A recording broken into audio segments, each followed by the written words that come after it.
everyone, it's Mr. Flying Pig HD here. Come on, my son, we decimated city. With a little PigCast episode for you. Flying solo tonight. Pigs fly solo sometimes. So no Henry Hotspur tonight. No my brother on the show, Tom. Actually, might speak to him a bit later, we'll see. But I'll probably upload it in the morning if I do.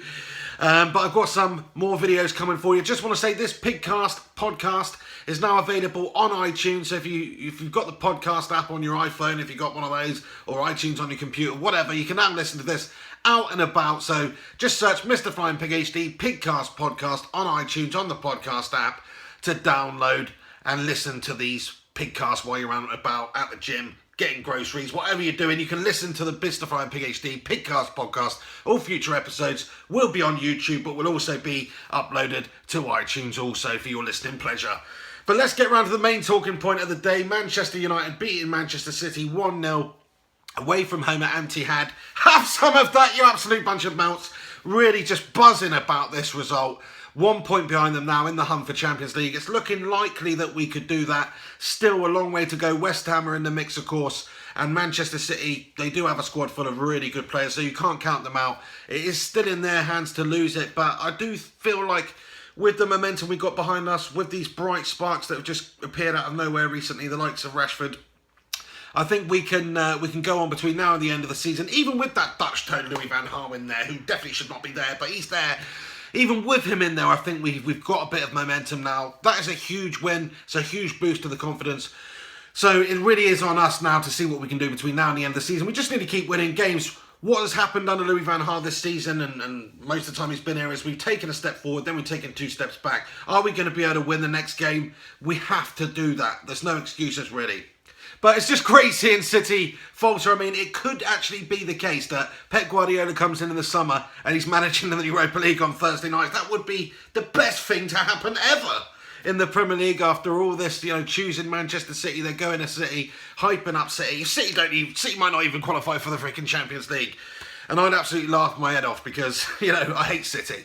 But also Pep Guardiola, definitely gone off him for some reason recently, and he's going in there to be City manager, and it would just be hilarious if he was playing in the Europa League and then went in the Champions League. But Manchester United have to qualify for the freaking Champions League. Also, wouldn't it be hilarious if Arsenal dropped out of the Champions League spaces? That would be truly tremendous. But we've beaten City today. That's a huge win for us. Long may it continue. We've got to keep winning games. Van Gaal should not be Manchester United manager. Hopefully Jose Mourinho's coming in this summer. I know that's not a popular stance with a lot of United fans, but I think also probably the majority of United fans would want Jose Mourinho right now over Louis van Gaal, and certainly coming in this summer. But a great weekend to be a Manchester United fan. Liverpool losing, of course. They're a bit unstable at the moment as well, but I think they will learn and get better under Jurgen Klopp, so probably one for next season if he has a good transfer window in the summer. You never know what Liverpool are going to do, but who really gives a shit about the Scousers anyway? Just wanted to do a little bit of a brief sort of paper talk about some of the rumours that are surrounding Manchester United, the Premier League, some of the clubs at the moment. Not that many, but just a few things that are quite interesting. The Sun reported today that Jose Mourinho has signed a pre-contract deal to replace Louis van Gaal at Manchester United, according to reports in Spain. What freaking reports in Spain are these? The Mickey Mouse Club España? I have no idea, but fact is, I don't think that's true. I mean, certainly if that is true, how the fuck do they know about it? You know what I mean? But I want Jose Mourinho to come in this summer, so I hope it is true. And certainly, if the board are even contemplating keeping Louis van Gaal, regardless if he gets us top 4, then they want bloody shooting. Next one, Jurgen Klopp apparently doesn't like Jordan Henderson in his Liverpool side. There's a couple of reports going on there about young Klopp being prepared to let Jordan Henderson leave in the summer to rebuild his sort of Liverpool squad. I think he will get rid of a couple of players in the summer and bring a couple more in. Jordan Henderson, I think he is a good player. He's not a great player, but he's a good player. He's a gritty player. He digs deep. He digs in there. He's not afraid of a tackle. He's somebody who you would want in that side, just to have that sort of English spine, maybe as a squad player, but good player Jordan Henderson, even if he is a complete toss piece. I think that is all right, and he's just a complete melt. But Jordan Henderson, who really cares? But I don't think they should get rid of him. I personally would keep Jordan Henderson around if I was Jurgen Klopp, and maybe just bring in, another top quality player like Götze or something, and then just have Jordan Henderson playing a bit part. But if you don't want to do that, then jog him on. Next one, Louis van Gaal claims Manchester United need a director of football, even if he stays as boss. Big if. and has told friends in Holland that running the club from top to bottom is almost impossible without help.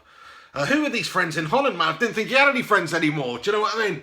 But yeah, it must be difficult running a big club like Manchester United, but your CV says you've done all that type of shit before, pal. You know, maybe we do need a director of football. Maybe we need a manager who's actually capable of getting the best out of the side and not being a complete sidey pass, toss piece philosopher of the bone. You know, what the hell? But sometimes these things just come out of nowhere. So, philosopher of the bone, that is Louis van Gaal. But anyway, no Louis van Gaal, you know, we need a manager who's capable of running the side and getting the best out of the team, leave the behind-the-scenes shit to everybody else. And, you know, at the end of the day, your job is to get the team out there performing on the pitch, or the coach, or the manager there. Sort your freaking life out, Louis. It's not acceptable. And on to the next rumour or story, whatever you want to call it. All these stories, by the way, are just put it by these bullshit tabloid newspapers, so basically disregard everything that they say, because they're usually a pile of gash. But the Daily Mirror is reporting that Pablo Zabaleta has admitted that Manchester City stars have been unsettled by the looming arrival of Pep Guardiola. It certainly seemed like it today, didn't it? Because they played like a bunch of mugs. Really good that that's happening as well. But that does seem to be the case. Sometimes that happens. You know, if you announce that a coach is coming in the summer before the season's even finished, it brings a lot of question marks over certain players. They're worried about their places. Maybe they're just not trying to play for the manager that's there as 100% as they should be, because they think, well, this toss is not going to be around in a few months anyway. And that squad competition just dies down a little bit. I don't know. But either way, it's great for Manchester United that this is happening to City. I do think that is the case. Pablo Zabaleta's probably right there. I think the heads have gone and they're just not playing the way they should be. And I think probably the same can be said for Pellegrini as well. He's in a job. He's basically, you know, knows when he's leaving there. Whatever he does this season, it doesn't really make a difference. He's already had a reasonable amount of success at City there. So he's probably just thinking, get the frick out. Do you know what I mean? Who really cares? The next one, Daily Star, Manchester United are facing another summer of strife over David De Gea, with Real Madrid poised to make a renewed attempt to sign the goalkeeper. Blatantly going to happen, isn't it? They can be sniffing around him like flies around shit, you absolutely know it. And David De Gea, you couldn't blame him for wanting to leave, even if Manchester United do get top four.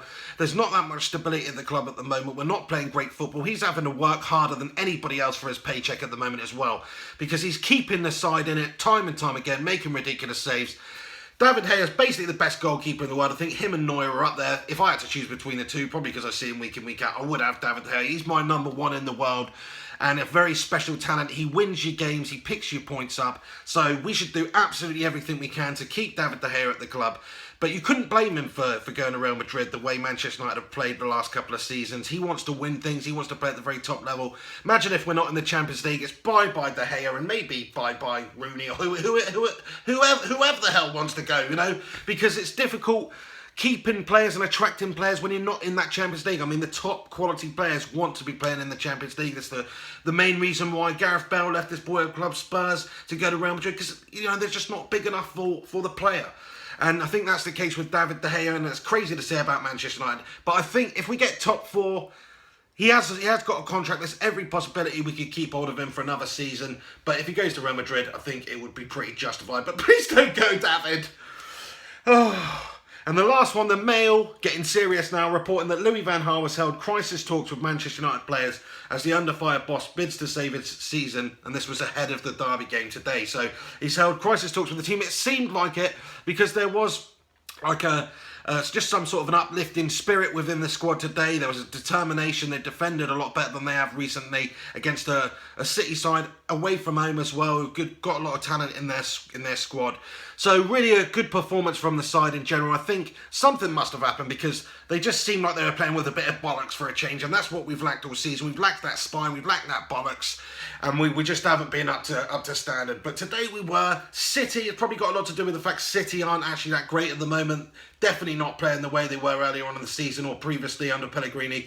They just don't look the same threat, even with players like Aguero. I mean, Daily Blind had Aguero in his absolute back pocket today. It was great to see, as did Smalling. a couple of occasions they caused us problems. They did have a lot of chances, but David De Gea's played well and they spurned a lot of their opportunities. But we defended them off the park today, and City just don't look like the threat that they once were. So long may it continue. Have some of that, you bunch of melts. So there we have it. That basically does it for the PigCast episode. Just wanted to have a bit of an extended chat about the game and some of the things surrounding the club at the moment. Manchester United, of course, 1 point behind Manchester City now. All to play for in the hunt for top four, the hunt for Champions League. That needs to be the absolute minimum. If Louis van Gaal can get us top four by hook or by crook, by any which way possible, which seems to be the way we're going to do it if we are going to do it, and that's still a big ask and still a very long way away, but if he can do that, I think if he jogs on in the summer, we will say, fair enough, Louis van Gaal, you come in there, you've been a transitional manager, it's a tough freaking job, you've melted like a snow cone in Phoenix, but still, you've got us Champions League qualification, couple of years running there, so, thanks very much, jog on, So, I hope that happens. Let me know what you guys think about it and any of the topics discussed in this video today. I hope you enjoyed watching this PigCast episode. It will also be available on iTunes shortly, so you can listen to it on your phone or your tablet or whatever, just as another means, another way of listening to this PigCast, which is just the PigCast episodes. It's not any of the YouTube videos that are going on the iTunes, just these PigCast episodes. Anyway, this is Mr. Flying Pig HD here. Thanks very much for watching this video. Chuck a like on it, get commenting as always, and until next time, you have yourself a freaking good one. Also, please check the description below for links to the podcast on iTunes and SoundCloud too, so you can listen to it on there if you so wish. If you do use iTunes, please go and leave a review on the podcast. Be much appreciated, and also subscribe to keep up to date with upcoming episodes. You've all been stars for watching this. Thanks very much. Take it easy. Come on, United.